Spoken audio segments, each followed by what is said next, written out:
이건 경기 하나로 끝낼 수 있는 이야기가 아니다. 시작 8분 만에 이 골을 몰아치며 흐름을 지배했는데 왜 후반에 들어서 모든 게 무너졌는가?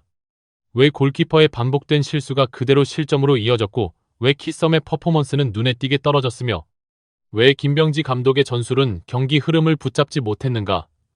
이 질문들을 피하면 이 경기를 제대로 본 게 아니다. 이번 골 때리는 그녀들 경기는 결과보다 과정이 더 잔인하게 드러난 경기였다. 압도에서 붕괴로 확신해서 혼란으로 바뀌는 그 모든 순간이 그대로 노출됐다. 그리고 지금 필요한 건 감정이 아니라 분석이다. 왜 무너졌는지, 어디서 갈라졌는지, 무엇이 바뀌어야 하는지, 이걸 직면하지 않으면 다음 경기도 같은 결말을 반복하게 된다. 전반 초반 원더우먼의 압박은 명확했다. 라인을 과감하게 끌어올리며 상대 빌드업을 초기에 차단했고 세컨볼 회수까지 이어지면서 공격 전환 속도가 압도적으로 빨랐다. 특히 이유정의 움직임은 단순한 활동량이 아니라 의도된 침투였다. 측면에서 중앙으로 파고드는 타이밍, 수비 라인의 시선을 끌어내는 오프더볼 움직임, 그리고 결정적인 순간에 터지는 마무리. 이 모든 요소가 맞물리며 단 8분 만에 이 골이라는 결과를 만들어냈다. 여기서 중요한 질문이 생긴다. 왜 이 흐름이 끝까지 유지되지 못했는가? 단순히 체력 문제였을까? 아니면 구조적인 한계였을까? 답은 후반전에 드러났다.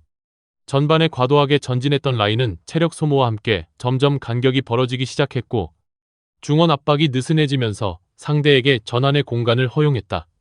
여기서 탑걸은 기다렸다는 듯이 역습 템포를 끌어올렸다. 특히 마시마의 역할 변화가 결정적이었다.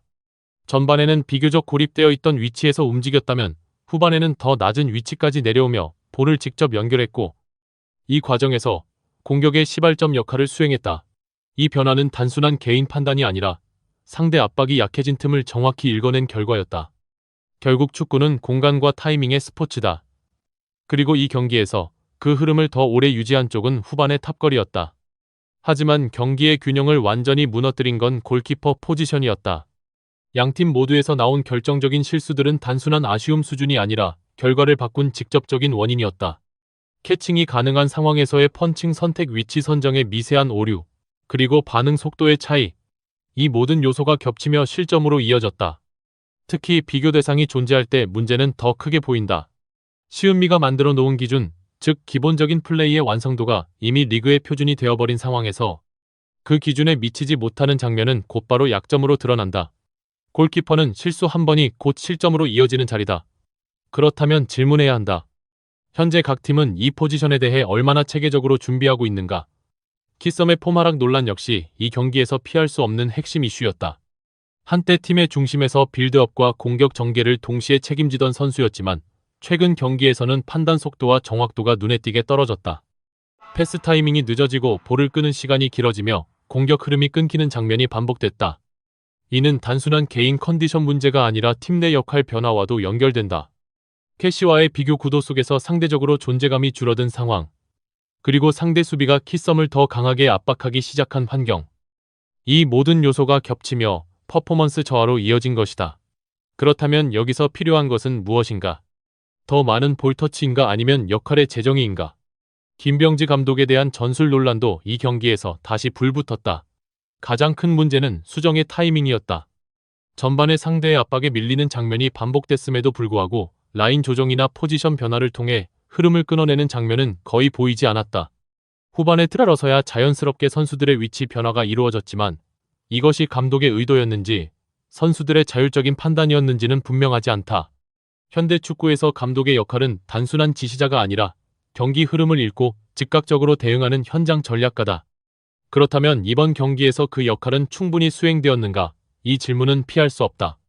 경기 외적인 요소로 넘어가 보면 여론의 흐름 역시 흥미롭다. 초반 설문에서는 원더우먼의 승리를 예상하는 비율이 압도적으로 높았지만 경기 후반과 승부차기 가능성이 언급되면서 결과는 완전히 뒤집혔다. 약 7대3에서 시작된 예측이 5.5대4 점호의 박빙으로, 그리고 결국 탑걸 우세로 역전된 흐름. 이는 단순한 팬심의 변화가 아니라 경기 내용이 여론을 어떻게 바꾸는지를 보여주는 대표적인 사례다. 축구는 결과 이전의 과정으로 평가받는 스포츠다. 그리고 이 경기에서 그 과정은 시청자들의 판단을 실시간으로 바꿔놓았다. 또 하나 주목해야 할 포인트는 순위 구조다. 4대4 무승부로 종료되며 골득실 변화가 없어진 상황으로 인해 탑걸은 승부차기 결과와 관계없이 2위를 확보하는 구조가 만들어졌다. 이 장면은 리그 시스템이 경기 하나의 결과를 어떻게 확대시키는지를 보여준다. 만약 한 골 차 승부로 끝났다면 완전히 다른 순위가 나왔을 상황. 결국 막판 버저비터 한 골이 단순한 동점골이 아니라 순위를 결정짓는 골로 작용한 셈이다. 그렇다면 여기서 또 질문이 생긴다. 팀들은 이 구조를 얼마나 이해하고 경기에 임하고 있는가? 단순히 이기는 것만이 아니라 어떤 스코어로 이기고 지는지가 중요해진다. 개인 퍼포먼스 측면에서는 이유정과 마시마의 존재감이 두드러졌다. 이유정은 경기 초반의 폭발력뿐 아니라 후반까지 유지된 활동량과 집중력에서 높은 평가를 받았다. 체력 저하가 거의 보이지 않는 움직임, 그리고 계속해서 위협적인 위치를 점유하는 플레이는 팀 공격의 핵심축이었다. 반면 마시마는 후반에 들어서며 경기의 흐름을 바꾼 선수였다. 볼을 받는 위치, 패스의 방향, 그리고 템포 조절까지 이 두 선수의 역할은 단순히 잘했다는 평가를 넘어 경기를 어떻게 바꿀 수 있는가를 보여준 사례였다. 촬영 시점과 방송 타이밍을 기준으로 보면 지금 흘러나오는 대부분의 추측은 이미 한 박자 늦은 해석일 가능성이 높다. 인터리그까지는 촬영이 끝났다는 가정이 아니라 현실적인 제작 구조를 고려하면 사실상 그렇게 볼 수밖에 없다. 4월과 5월 편성을 안정적으로 유지하려면 최소 한 달 이상의 분량을 선촬영으로 확보해야 하고, 이는 곧 주요 경기 흐름이 이미 결정된 상태에서 편집과 서사만 조정되고 있다는 의미다. 여기서 중요한 건 결과 자체보다 어떤 흐름으로 보이게 만들 것인가다. 시청자는 현재 진행형이라고 느끼지만 제작진 입장에서는 이미 완성된 퍼즐을 재배치하는 단계에 가깝다. 이 지점에서 인터리그 대진을 두고 벌어지는 논쟁이 왜 공허하게 느껴지는지 이유가 드러난다. 표면적으로는 승패와 순위 싸움이 핵심처럼 보이지만 실제로는 최종 순위 구조가 더 큰 변수로 작용한다. 특히 2승 1패와 1승 2패의 차이가 가지는 의미가 점점 희석되고 있다는 점이 핵심이다. 단순히 2위라는 결과만 놓고 보면 같아 보이지만 인터리그 구조에서는 그 안의 맥락이 완전히 다르다. 결국 중요한 건 누구를 만나느냐, 이고 이 선택 구조가 모든 전략을 뒤흔든다. 문제는 여기서 발생한다. 현재 팬들이 집중하는 포인트는 경기력 자체보다 특정 선수의 플레이 방식, 특히 빌드업 과정에서의 실수에 과도하게 쏠려 있다. 키썸의 빌드업 미스가 실점으로 직결됐다는 지적은 표면적으로 맞는 말이다. 그러나 이걸 팀 패배의 결정적 원인으로 단정하는 순간 전술 전체를 놓치게 된다. 빌드업은 리스크를 전제로 하는 선택이다. 그 리스크를 감수하지 않으면 공격 전개 자체가 막히고 결국 더 단조로운 경기로 이어진다. 즉, 실패 장면만을 확대해서 해석하는 건 경기 전체 흐름을 왜곡할 위험이 있다. 오히려 더 주목해야 할 건 다른 선수들의 퍼포먼스다.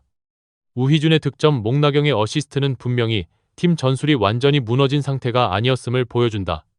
일부 장면에서의 실수가 있었지만 전체적인 공격 구조는 여전히 작동하고 있었다는 의미다. 그럼에도 불구하고 여론이 한 지점에 집중되는 이유는 명확하다. 눈에 보이는 장면, 즉 실점으로 이어진 순간이 가장 강하게 기억에 남기 때문이다. 이건 스포츠 콘텐츠에서 반복되는 전형적인 반응 구조다. 또 하나의 변수는 부상이다. 허경의 햄스트링 상태가 변수로 떠오르면서 특정 팀의 전력 자체가 불확실해졌다. 이건 단순한 전력 약화 이상의 의미를 가진다. 선택 전략 자체를 바꿔버릴 수 있는 요소다. 특정 팀을 피하거나 선택하는 기준이 경기력에서 부상 여부로 이동하는 순간 기존의 모든 분석은 다시 초기화된다. 이 지점에서 누가 누구를 선택할 것인가 라는 질문이 다시 부상한다. 특히 월드클래스 팀의 선택은 단순한 전략이 아니라 서사의 문제로 확장된다. 상대전적 최근 흐름, 그리고 복수라는 감정적 요소까지 모두 고려되는 상황이다. 과거 맞대결에서의 결과가 단순 기록을 넘어 선택의 명분으로 작용하는 순간 경기 외적인 요소가 경기 자체를 지배하기 시작한다. 여기서 흥미로운 건 약해 보이는 팀을 선택하는 것이 반드시 쉬운 길이 아니라는 점이다. 오히려 그 선택에는 더 큰 부담이 따른다. 이겨야 한다는 전제가 깔리기 때문이다. 이제 남은 건 결과를 확인하는 과정이 아니라 그 결과가 어떤 이야기로 재구성될 것인가다. 다음 방송에서 드러날 건 단순한 승패가 아니라 이미 정해진 흐름이 어떻게 설득력 있게 전달되는지다. 그렇기 때문에 지금의 논쟁은 답을 찾기 위한 과정이라기보다 이미 정해진 결말을 각자의 방식으로 해석하는 과정에 가깝다.